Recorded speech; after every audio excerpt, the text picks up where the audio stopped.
Again, good day grade 8 Avocado and grade 8 Santol. So, welcome to our MAPE class.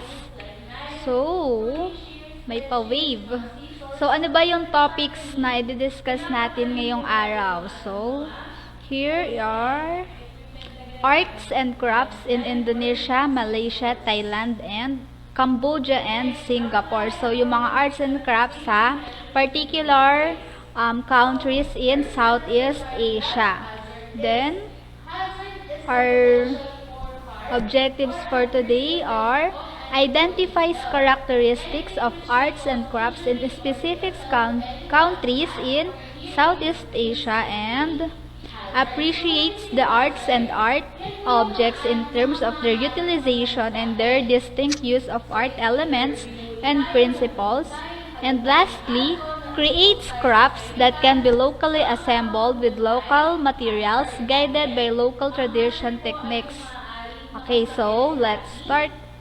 So, simulan po natin yung tungkol sa arts and crafts of Indonesia. So, we have wayang kulit puppetry. So, kung saan wayang means shadow and kulit means skin or leather. So, ano ba yung wayang kulit puppetry? So, it is the traditional form of puppet shadow play originally found in the cultures of Java, Balinese, Bali, and Lombok in Indonesia. So, ano ba yung itsura ng isang wayang kulit puppet? So, ito po yung itsura niya. So, meron din iba pang forms or itsura yung puppets na ginagamit sa wayang kulit na sinend ko po sa GC natin at pinost ko po sa ating Facebook group.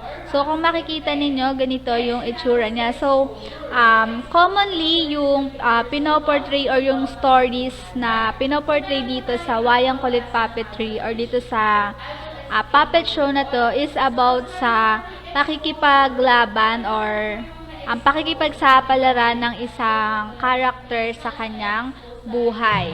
Okay? The next, arts and crafts of Malaysia, which is yung modern batik. So, ito po yung itsura. So, mga anak, kung makikita nyo, yung tinatawag nilang modern batik ng Malaysia, ganito po yung itsura. Flowery, ginagamit po nila yung nature. So, more on flowers, leaves. So, yun po yung ginagamit nila.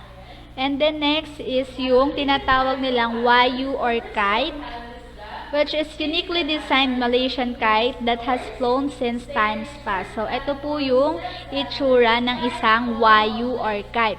So, kung makikita po ninyo, pinapahalagahan nila yung kanilang arts and crafts sa paanong paraan. Kasi po, yung Malaysia Airlines po, yung logo po nun is hango po sa wayu or doon sa kite na pinoproduce ng mga taga Malaysia. So, ganun po nila pine-preserve yung kanilang arts and crafts. Okay, the next po, arts and crafts of Thailand, which is yung Sky Lantern Festival.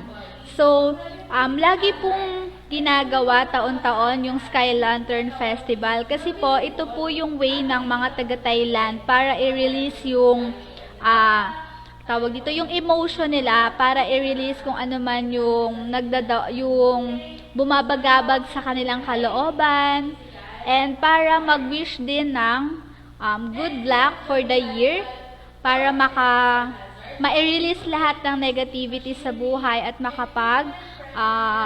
makapag-attract sila ng positive vibes. So, sabi dito, kung merong sky lantern sa kanila, so ginagawa rin yung floating flower lanterns. Kung sino man dito yung nakapanood ng Angel's Last Mission, so sa isang episode noon, ipinakita doon yung floating flower lantern. So, parang ganoon yung ginagawa. So, meron munang ritual na ginagawa, nagdadasal muna, isusulat yung disarm ng puso mo, ganyan, then ilalagay mo doon sa floating flower lantern. And then, may ilaw yon. Kapag okay na, pagka time na para i-float yung mga flower lanterns, ayun, i-release nila yung mga floating flower lanterns. kung ito, ang ganda nito sa sky, no? Ang ganda din nung itsura kapag ka-finloat na yung mga flower lantern sa river. So, ano naman yung purpose no?